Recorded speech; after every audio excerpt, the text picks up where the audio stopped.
नमस्कार दोस्तों, मैं आशुतोष पाटीदार देश का कल्चर एग्रीकल्चर चैनल में आपका स्वागत करता हूं। दोस्तों, गेहूं में समय पे खरपतवार का नियंत्रण नहीं किया गया है तो गेहूं की फसल में 20 से 60% तक का नुकसान हो सकता है। क्योंकि ये खरपतवार अपन जो भी न्यूट्रिएंट या फर्टिलाइजर देंगे तो उनको सबसे पहले खरपतवार अपटेक करेंगे। 40 से 60% ये खरपतवार अपटेक कर लेते हैं ताकि अपन गेहूँ की फसल को पूरा प्रॉपर न्यूट्रिएंट और फर्टिलाइजर नहीं मिल पाता है। उसकी वजह से गेहूँ की फसल कुपोषित रह जाती है और गेहूँ की फसल कुपोषित रहेगी तो अपना प्रोडक्शन ऑब्वियसली बात है घटेगा। इसलिए गेहूँ में होने वाले जनरली सबसे मेन खरपतवार जैसे जंगली जई, दूबघास, हिरणखूरी, बथुआ, गुल्ली डंडा, लुब्बर घास, राई घास, गेहूँसा या गेहूँ का मामा एक ही बात है। ये सब सबसे ज़्यादा नुकसान करते हैं। इसमें भी 2 कैटेगरी में है खरपतवार, जैसे कुछ है चौड़ी पत्ती वाले खरपतवार और कुछ है सकड़ी पत्ती वाले खरपतवार। चौड़ी पत्ती वाले खरपतवार जैसे बथुआ, हिरणखूरी, जंगली पालक, दूब, सेंजा, सरसों, गजरा और सकरी पत्ती वाले खरपतवार जैसे गुल्ली डंडा, दूबघास, जंगली जई, ये सब अपनी फसल का प्रोडक्शन घटाएँगे।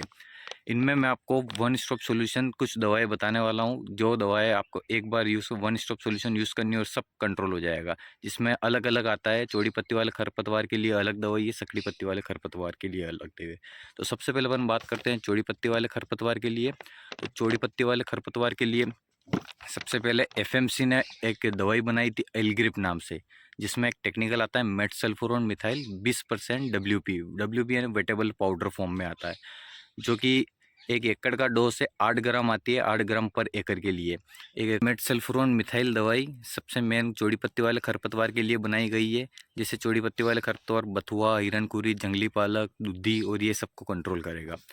उसके दोस्तों चौड़ी पत्ती को कंट्रोल करने के लिए 2,4-D 2,4-D 2 फॉर्म में आती है। एक 2,4-D अमीन साल्ट आता है जो 58% एसएल फॉर्म में आता है, और एक और आता है 2,4-D इथाइल ईस्टर जो 38% आता है, इसी फॉर्म में आता है। तो आपको भूल के भी 2,4-D इथाइल ईस्टर को यूज़ नहीं करना। 2,4-D इथाइल ईस्टर के साइड इफेक्ट बहुत सारे हैं, जैसे कि 2,4-D इथाइल ईस्टर जहाँ पर भी आप यूज़ करोगे तो उसके आसपास जो भी सब्जी वर्गीय फसलें या कोई सी भी दूसरी फसलें रहेगी उन पे थोड़े से भी उसकी स्प्रे गया, थोड़ी बहुत गैस भी गई, तो वो आपकी फसल को डैमेज कर देगी और स्पेशली सब्जी वर्गीय फसलों को तो बिल्कुल ख़त्म ही कर देगी इथाइल ईस्टर। इसके बाद आता है एक 2,4-D अमीन साल जो 58% वाला आता है, वो आप यूज़ कर सकते हो, वो चौड़ी पत्ती के लिए वो अच्छा है।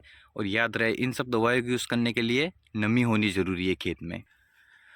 2,4-D अमीन सॉल्ट का डोज है 400 ml पर एकड़, यानी कि 50 ml पर स्प्रे पंप डलती है दवाई।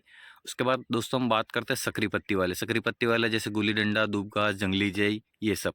सकरी पत्ती के लिए एक टेक्निकल है क्लोडिनोफॉप प्रोपरजाइल 15% डब्ल्यूपी। ये जो सिंजेंटा की टॉपिक में आता है और भी बहुत सारी कंपनियों में आता है। ये पैकेट 160 ग्राम का आता है, जिसमें 8 पाउच आते हैं, पर पाउच 20 ग्राम का आता है। हर एक पाउच हर एक स्प्रे पंप के लिए है। क्लोडिनोफॉप प्रोपरजाइल जो 15% डब्ल्यूपी टेक्निकल है, ये सिंजेंटा की टॉपिक नाम से आता है। ये सभी सकरी पत्ती वाले को खरपतवार को कंट्रोल करेगा।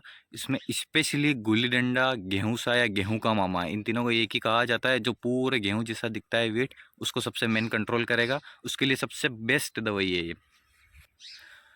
उसके बाद दोस्तों रही बात दोनों खरपतवार की, जैसे बहुत सारे खेतों में चौड़ी पत्ती और सकरी पत्ती वाले दोनों खरपतवार को दोनों को साथ में नियंत्रण करना है, तो उसके लिए सबसे बेस्ट एक कॉम्बिनेशन में दवाई आती है यूपीएल की वेस्टा नाम से, जिसमें दोनों टेक्निकल है, चौड़ी पत्ती वाले खरपतवार के लिए भी और सकड़ी पत्ती वाले खरपतवार के लिए। उसका टेक्निकल है जैसे क्लोडिनोफॉप प्रोपरजेल 15% और उसके साथ आता है metsulfuron methyl 1%, WP form में आता है ये।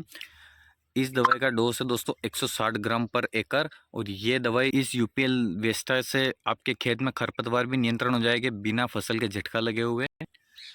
अब दोस्तों बहुत सारों का डाउट रहता है कि इन दवाइयों को सिंचाई से पहले उपयोग करें या सिंचाई के बाद उपयोग करें। सबसे पहले दोस्तों इन दवाइयों को अगर आप यूज़ कर रहे हो और थोड़ी खेत में नमी हो तो ये सबसे बेस्ट रिजल्ट देती है।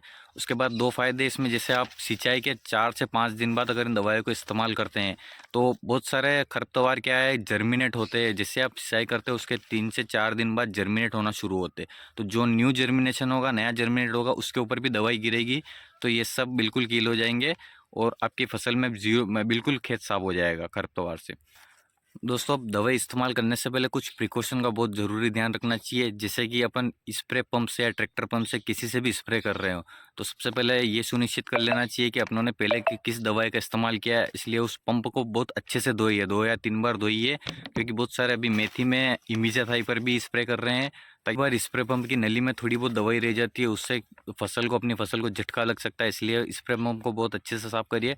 उसके बाद दोस्तों जब भी स्प्रे करें तो पर एकड़ का डोज फिक्स रहता है इनमें दवाइयों में, तो याद रहे कि पंप एक जैसा चले, हर जगह स्प्रे एक जैसा चले, किसी फसल पे दूसरी बार स्प्रे ना लगे, ताकि उससे क्या है दूसरी बार स्प्रे लग गया अगर फसल पे तो फसल को थोड़ा झटका लग सकता है, पत्ते जल सकते हैं थोड़े बहुत। इसलिए दोस्तों ये कुछ सावधानियां रखनी बहुत ज़रूरी है।